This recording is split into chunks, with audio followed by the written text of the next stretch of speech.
Music, sweet music is a gateway drug to consciousness.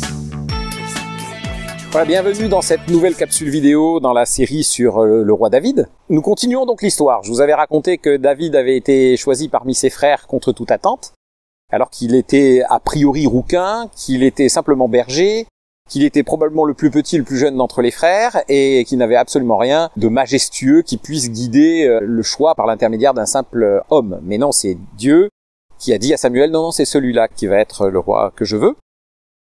Et il dit d'entrée de jeu, voici un homme selon mon cœur. Dieu dit, voici un homme selon mon cœur.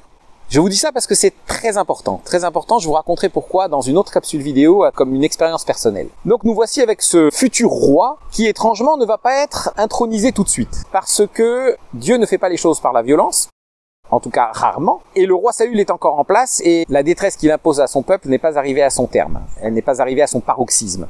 Et donc Dieu qui est patient, qui est essentiellement patient, donne du temps et pendant ce temps-là, eh bien David va se former. Alors, parmi les hauts faits de David, on se souvient, chacun d'entre vous a dû entendre parler de David et de Goliath, la fronde contre le glaive, contre l'armure. On voit là un transfert de compétences, comme on aime bien aujourd'hui dire dans le langage professionnel et corporate.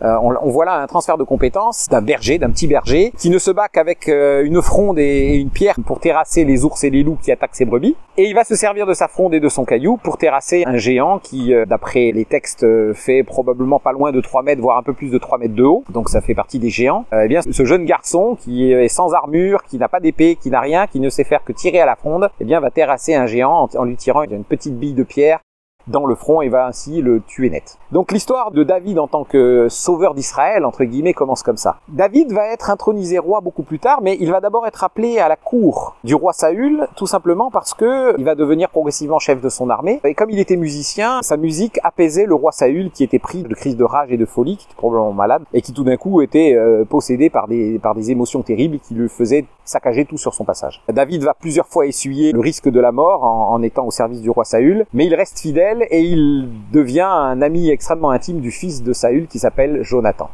Rendez-vous dans la prochaine capsule vidéo pour la suite de l'histoire. Music, sweet music is a gateway drug to consciousness.